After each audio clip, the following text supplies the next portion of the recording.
Um jogo de aventura, um jogo diferente,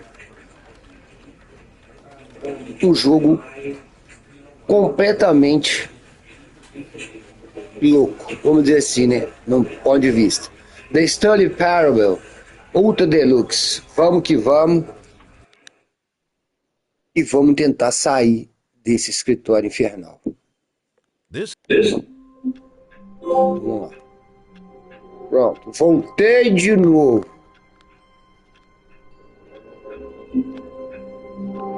Pronto, estou aqui na minha sala. São... Quanto agora tá marcando ali? 11h20. É isso? É.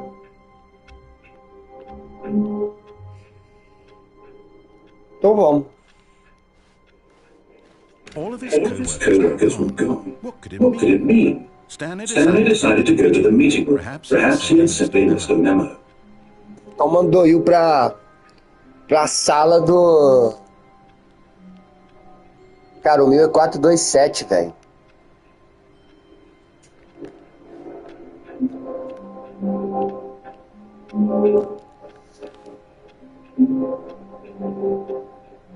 I hate Monday. Deve ser isso, eu detesto segunda. No matter how hard Stanley looked, Olha ali, ó. he couldn't find a trace of his co-workers. Tem uma G18F1. Oh, foda.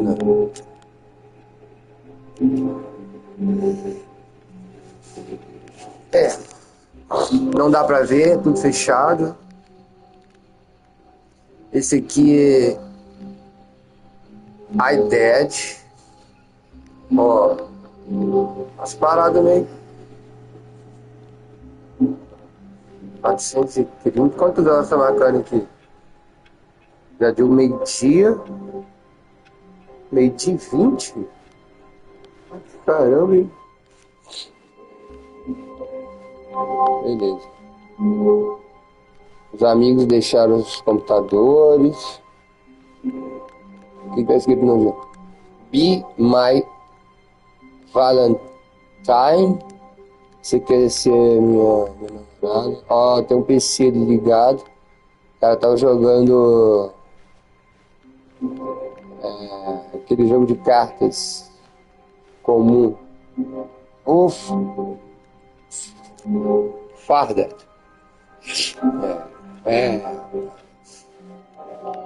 O que é outro copo aqui? Eu odeio segunda. Nada pra lá. Não entra nessas salas, né? When Stanley came to a set of two open doors, he entered the door on his left. Tá mandando eu entrar na porta esquerda. Só que eu não vou entrar na porta esquerda. Eu vou entrar na porta direita. This was not the correct way to the meeting room, and Stanley knew it perfectly well. Perhaps he wanted to stop by the employee lounge first, just to admire it. Gente. Ninguém no escritório. Cadê esse pessoal, gente?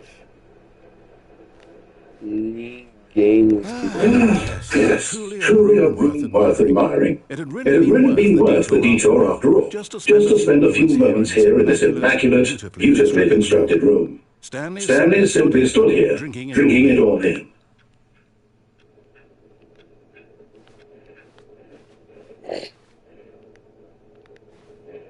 Yes, really worth it being here in the room. A room so utterly captivating that even though all your co-workers have mysteriously vanished, here you sit looking at the chairs and some paintings. Really worth it.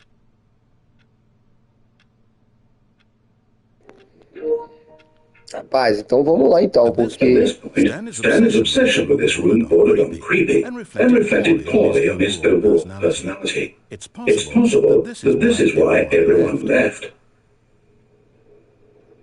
Gente, um quadro... Será que eu tô no lugar? Café... Stanley sat around waiting for more dialogue, but when a long time had passed and there was no more, he decided that the game was trying to send him a message.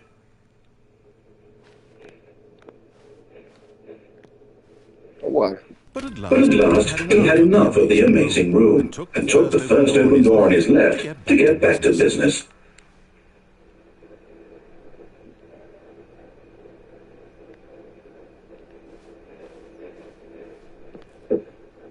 Stanley was so proud of following directions, it's incredible he wasn't 5 years ago.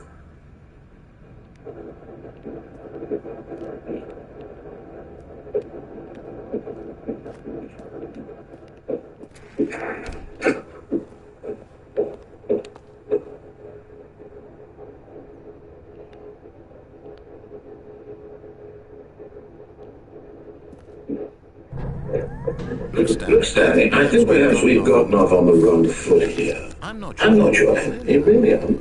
I realize investing your trust in someone else can be difficult, but the fact is that the story has been about nothing but you all this time.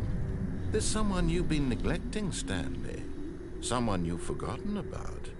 Please, stop trying to make every decision by yourself. Now, I'm not asking for me, I'm asking for her. This is it, Stanley. Your chance to redeem yourself, to put your work aside, to let her back into your life. She's been waiting.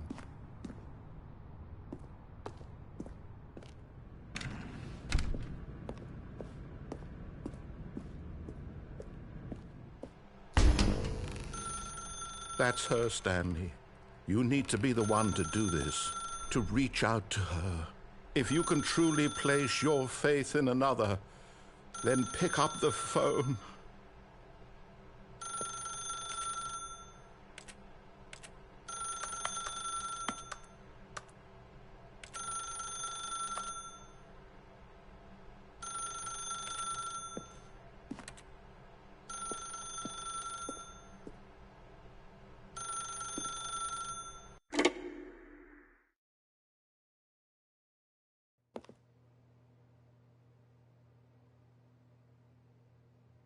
Stanley, is that you?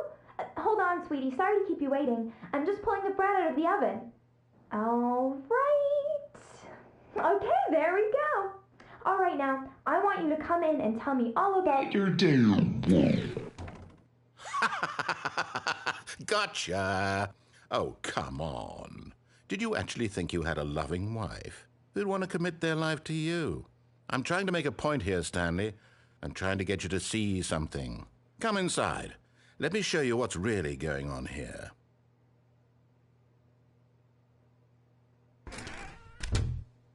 This is a very sad story about the death of a man named Stanley.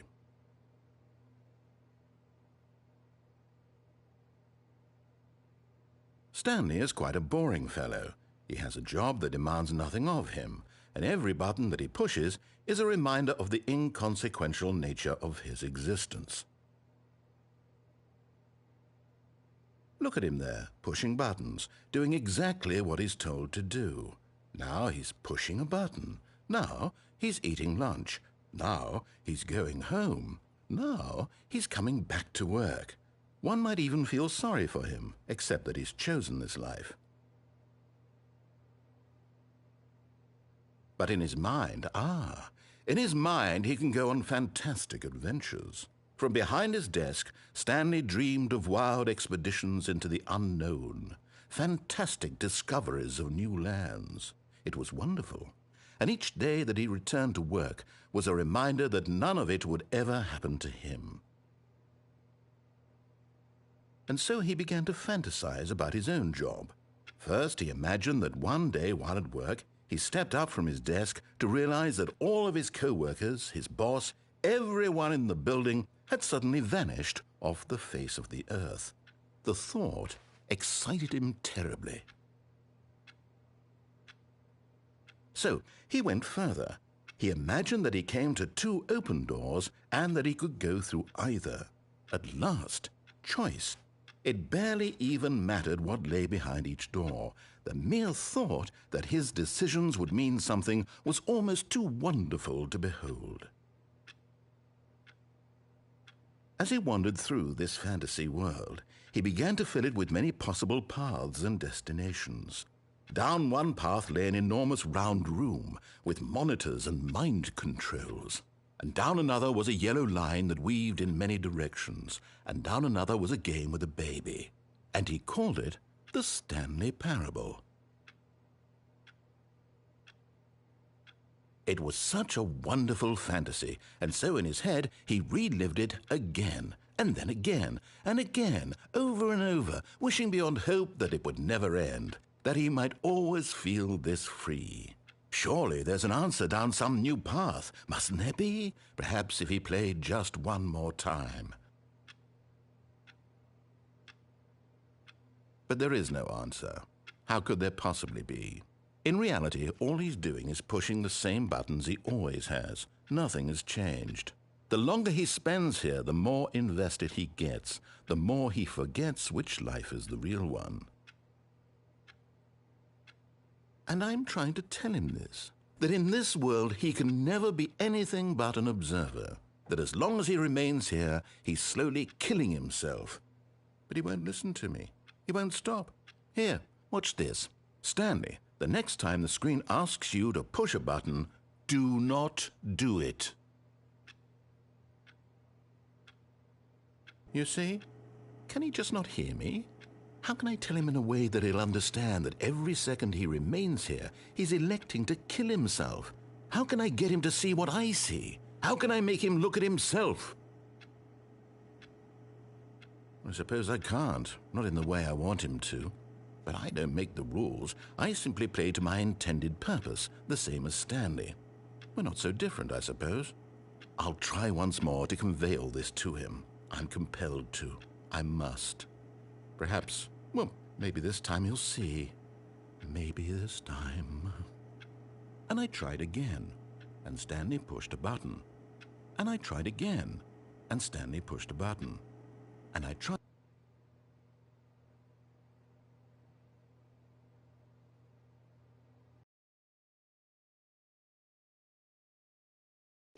Que jogo maluco. Que jogo maluco. Voltou eu. What could it mean? Stanley decided to go to the meeting. Perhaps he had simply missed a memo. Ai, que coisa doida. Agora eu vou pra outra porta. Beleza.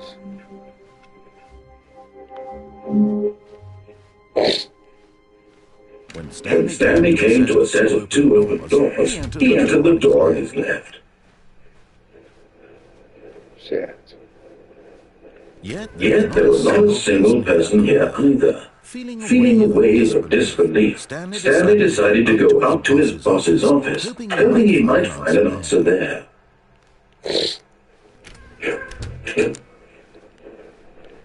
Coming to a staircase, Stanley walked upstairs to his boss's office.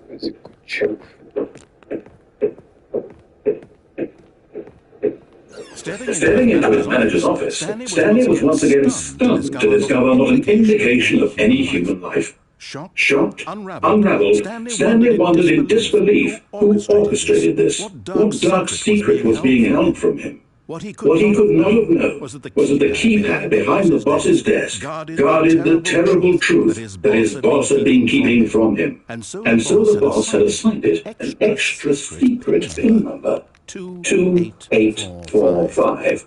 But of course, Stanley couldn't possibly have known this.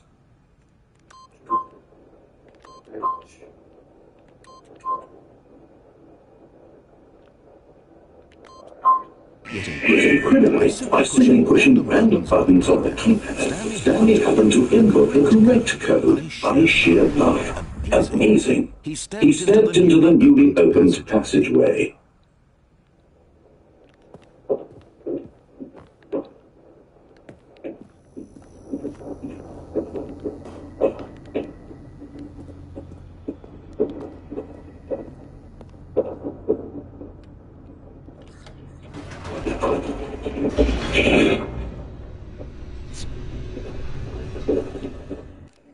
Maluco, só descendo agora, hein? Vamos ver pra onde eu fui. Descending into the building, Stanley realized he felt a bit peculiar. It was a stirring of emotion in his chest, as though he felt more free to think for himself, to question the nature of his job. Why did he feel this now, when for years it had never occurred to him? This question would not go unanswered for long.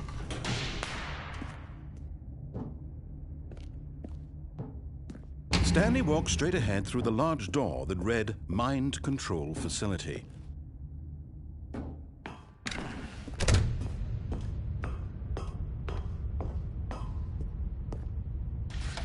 The lights rose on an enormous room packed with television screens. What horrible secret did this place hold? Stanley thought to himself. Did he have the strength to find out?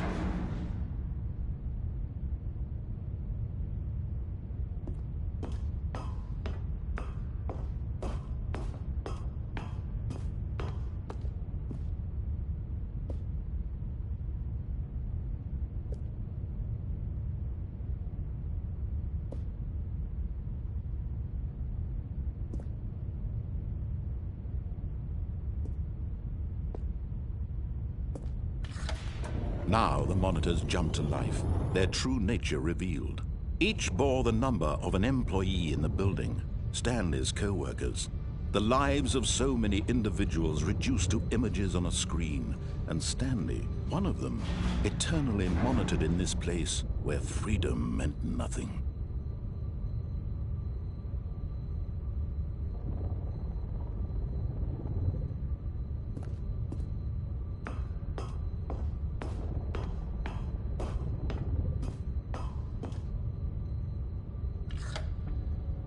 This mind control facility, it was too horrible to believe. It couldn't be true. Had Stanley really been under someone's control all this time?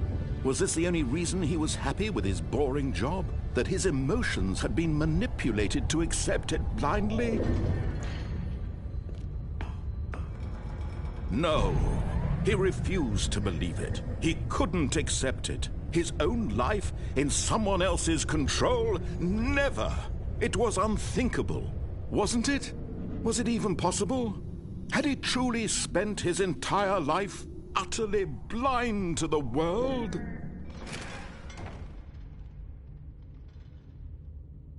But here was the proof, the heart of the operation. Controls labeled with emotions, happy or sad or content. Walking, eating, working, all of it monitored and commanded from this very place. And as the cold reality of his past began to sink in, Stanley decided that this machinery would never again exert its terrible power over another human life. For he would dismantle the controls once and for all.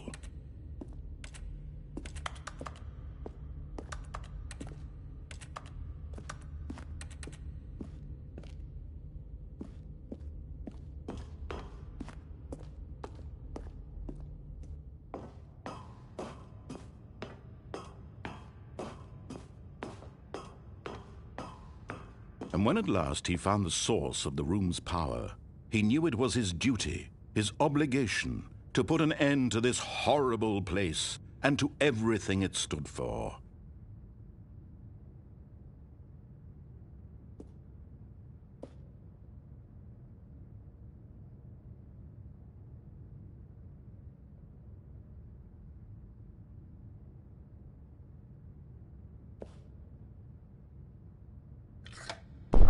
Oh, Stanley, you didn't just activate the controls, did you? After they kept you enslaved all these years, you go and you try to take control of the machine for yourself. Is that what you wanted? Control? Oh, Stanley, I applaud your effort, I really do. But you need to understand, there's only so much that machine can do. You were supposed to let it go, turn the controls off, and leave. If you want to throw my story off track, you're going to have to do much better than that. I'm afraid you don't have nearly the power you think you do. For example, and I believe you'll find this pertinent, Stanley suddenly realized he had just initiated the network's emergency detonation system. In the event that this machine is activated without proper DNA identification, nuclear detonators are said to explode, eliminating the entire complex. How long until detonation then? Let's say, 2 minutes. Ah, now this is making things a little more fun, isn't it, Stanley? It's your time to shine. You are the star. It's your story now. Shape it to your heart's desires. Oh, this is much better than what I had in mind. What a shame we have so little time left to enjoy it. Mere moments until the bomb goes off. But what precious moments each one of them is. More time to talk about you, about me, where we're going, what all this means. I barely know where to start. What's that? You'd like to know where your co-workers are? A moment of solace before you're obliterated? All right, I'm in a good mood. You're gonna die anyway. I'll tell you exactly what happened to them. I erased them. I turned off the machine. I set you free. Of course, that was merely in this instance of the story. Sometimes when I tell it, I simply let you sit there in your office forever, pushing buttons endlessly and then dying alone. Other times, I let the office sink into the ground, swallowing everyone inside, or I let it burn to a crisp. I have to say this, though, this version of events has been rather amusing. Watching you try to make sense of everything and take back the control wrested away from you, it's quite rich. I almost hate to see it go. But I'm sure whatever I come up with on the next go-around will be even better. My goodness, only 34 seconds left. But I'm enjoying this so much. You know what? To hell with it. I'm going to put some extra time on the clock, why not? These are precious additional seconds, Stanley. Time doesn't grow on trees. Oh dear me, what's the matter, Stanley? Is it that you have no idea where you're going or what you're supposed to be doing right now? Or did you just assume when you saw that timer that something in this room was capable of turning it off? I mean, look at you. Running from button to button, screen to screen, clicking on every little thing in this room. These numbered buttons, no, these colored ones. Or maybe this big red button, or this door. Everything, anything, something here will save me. Why would you think that, Stanley? That this video game can be beaten? Won? Solved? Do you have any idea what your purpose in this place is? Stanley, you're in for quite a disappointment. But here's a spoiler for you. That timer isn't a catalyst to keep the action moving along. It's just seconds ticking away to your death. You're only still playing instead of watching a cutscene because I want to watch you for every moment that you're powerless. To see you made humble. This is not a challenge. It's a tragedy. You wanted to control this world, that's fine. But I'm going to destroy it first, so you can't. Take a look at the clock, Stanley. That's 30 seconds you have left to struggle. 30 seconds.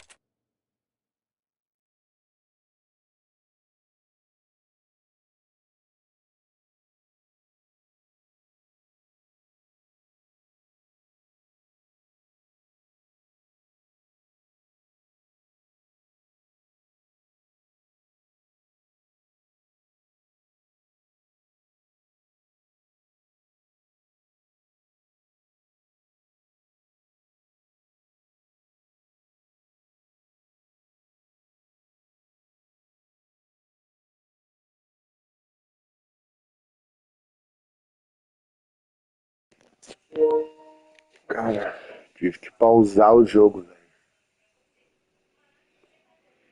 Aí não sei o que houve mais não, velho. Tinha aberto a porta aquela hora na cagada. A porta fechou, velho. Puta que pariu. Until no ending, just you. Will you claim desperate for your friend? Or will you let it go peacefully? Another choice. Make it count. Or don't. It's all the same. All a part of the joke. And believe me, I will be laughing at every second of your inevitable life from the moment you fade in until the moment I say,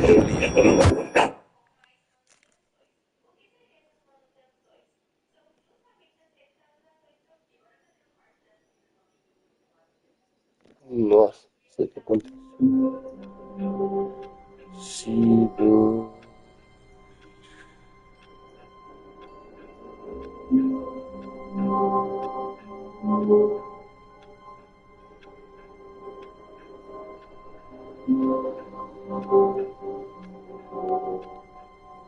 Você é doido, homem. Só por volta.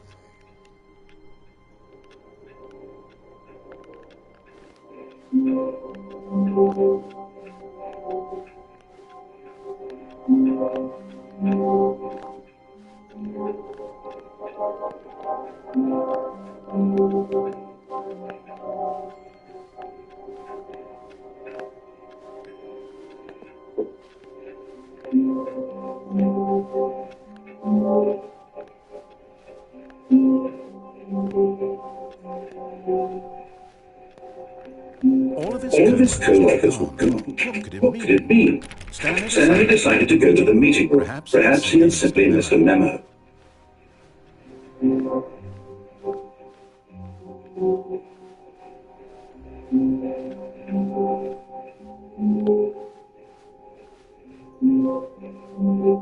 When Stanley came to a set of two open doors, he entered the door on his left.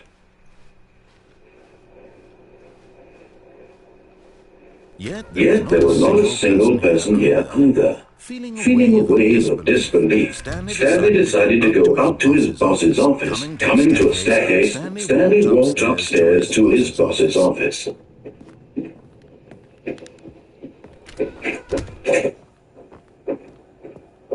Stepping into his manager's office, Stanley was once again stunned to discover not an indication of any human life. What could it mean? Stanley wondered aloud to nobody. He began wildly tearing through papers on the boss's desk, pulling books off the shelf, looking behind paintings, desperate for clues to his situation. But his attention was caught by a keypad behind the boss's desk. What could its purpose be? In fact, this keypad guarded the terrible secret that lay buried below his feet. And so the boss had assigned it an extra secret PIN number, 2845. But of course, Stanley couldn't possibly have known this.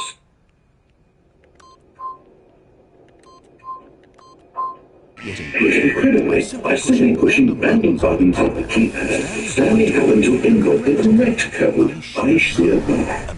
Amazing. He stepped into the newly opened passageway.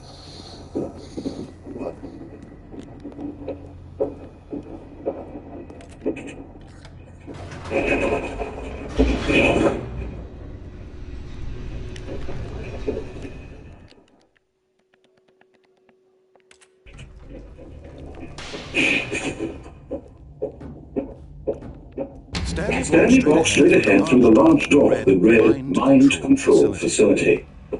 Although this passageway had the word escape written on it, the truth was that at the end of this hall, Stanley would meet his violent death. The door behind him was not shut. Stanley still had every opportunity to turn around and get back on track.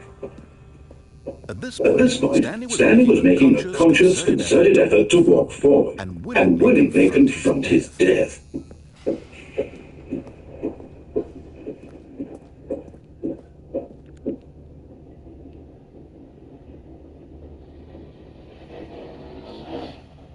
Caiu não. Não.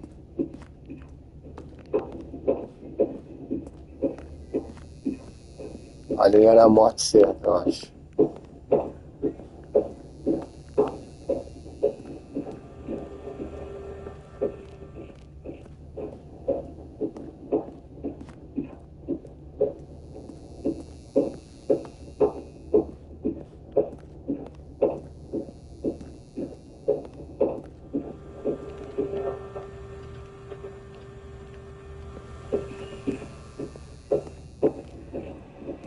But of course, Stanley thought better of it and realized he simply had too much to live for.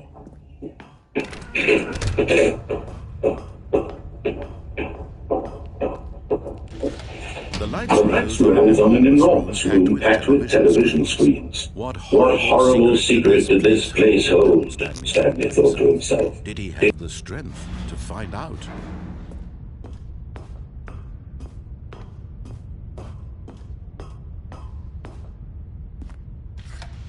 Now the monitors jumped to life. their true nature revealed. Each bore the number of an employee in the building, Stanley's co-workers. The lives of so many individuals reduced to images on a screen, and Stanley, one of them, eternally monitored in this place where freedom meant nothing.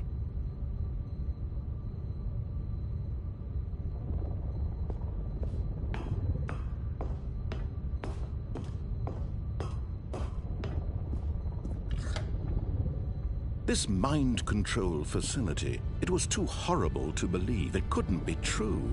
Had Stanley really been under someone's control all this time? Was this the only reason he was happy with his boring job?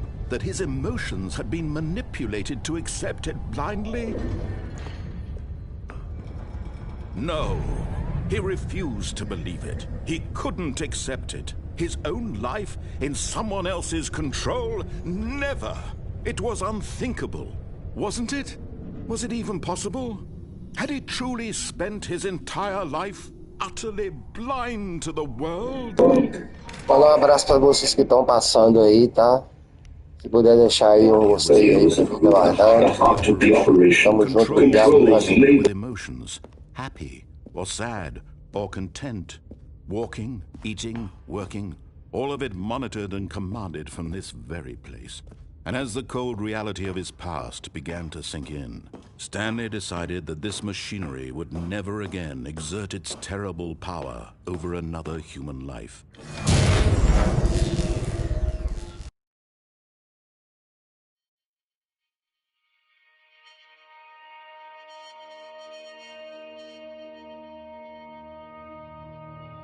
Blackness and a rising chill of uncertainty. Was it over? Yes!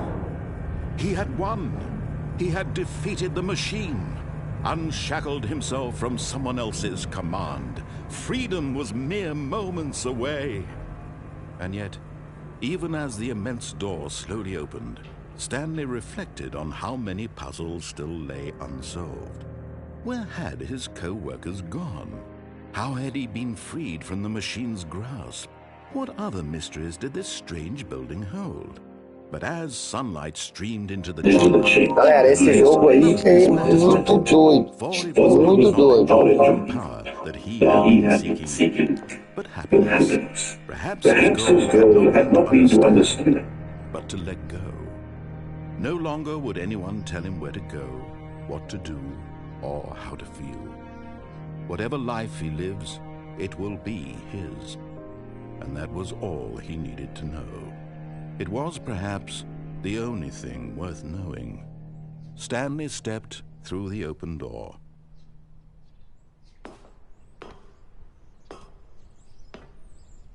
Stanley felt the cool breeze upon his skin, the feeling of liberation, the immense possibility of the new path before him. This was exactly the way, right now, that things were meant to happen. And Stanley was happy.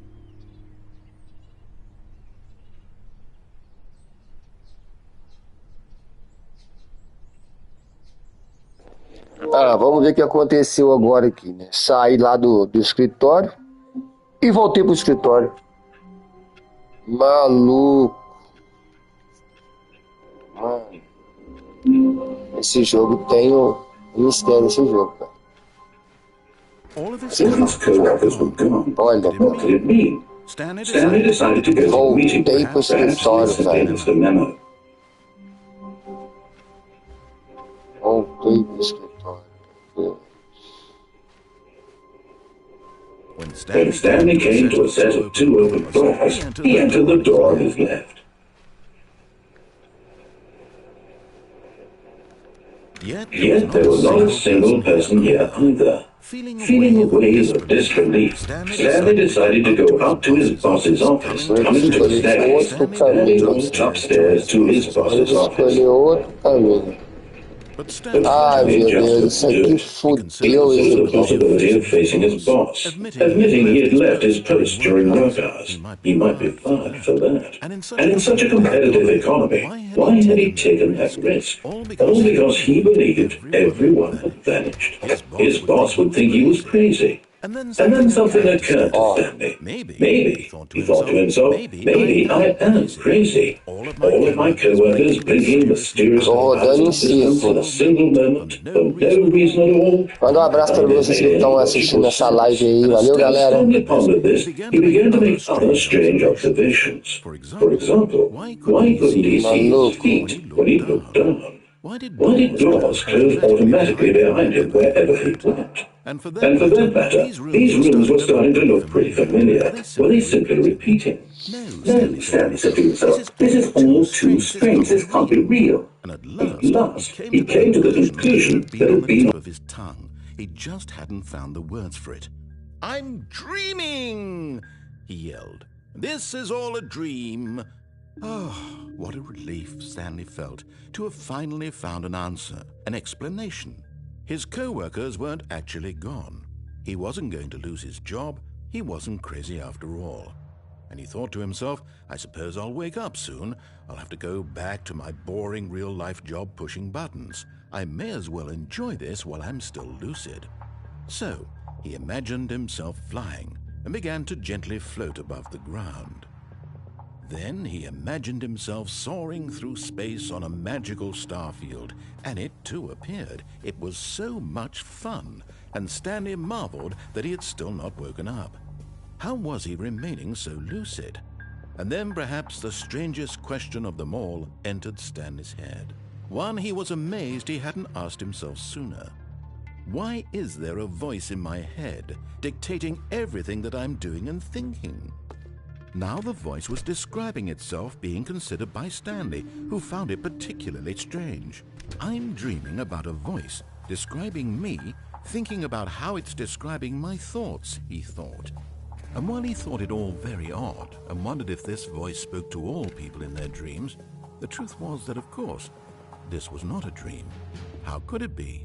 Was Stanley simply deceiving himself, believing that if he's asleep he doesn't have to take responsibility for himself? Stanley is as awake right now as he's ever been in his life. Now, hearing the voice speak these words was quite a shock to Stanley. After all, he knew for certain, beyond a doubt, that this was in fact a dream. Did the voice not see him float and make the magical stars just a moment ago? How else would the voice explain all that? This voice was a part of himself too. Surely, if he could just... He would prove it. He would prove that he was in control, that this was a dream. So he closed his eyes gently, and he invited himself to wake up. He felt the cool weight of the blanket on his skin, the press of the mattress on his back, the fresh air of a world outside this one. Let me wake up, he thought to himself. I'm through with this dream. I wish it to be over. Let me go back to my job. Let me continue pushing the buttons. Please, it's all I want. I want my apartment and my wife and my job. All I want is my life exactly the way it's always been. My life is normal. I am normal. Everything will be fine. I am okay.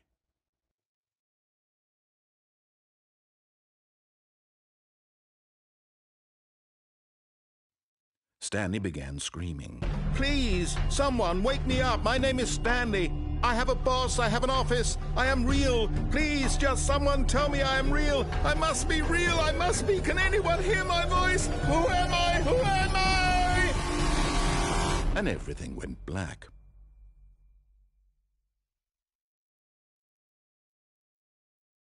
This is the story of a woman named Mariella. Mariella woke up on a day like any other. She arose, got dressed, gathered her belongings, and walked to her place of work. But on this particular day, her walk was interrupted by the body of a man who had stumbled through town talking and screaming to himself, and then collapsed dead on the sidewalk. And although she would soon turn to go call for an ambulance, For just a few brief moments, she considered the strange man. He was obviously crazy. This much she knew. Everyone knows what crazy people look like. And in that moment, she thought to herself how lucky she was to be normal. I am sane. I am in control of my mind. I know what is real and what isn't. It was comforting to think this, and in a certain way, seeing this man made her feel better. But then she remembered the meeting she had scheduled for that day, the very important people whose impressions of her would affect her career, and by extension, the rest of her life. She had no time for this, so it was only a moment that she stood there, staring down at the body. And then she turned and ran.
Eu vou procurar saber mais desse jogo. É meio complicado. Fica assim, galera. Valeu por ter passado aí. Esse foi um joguinho aí que eu quis tá mostrando um pouco o gameplay desse jogo maluco aí. Valeu! Um abraço para todos vocês. Fui.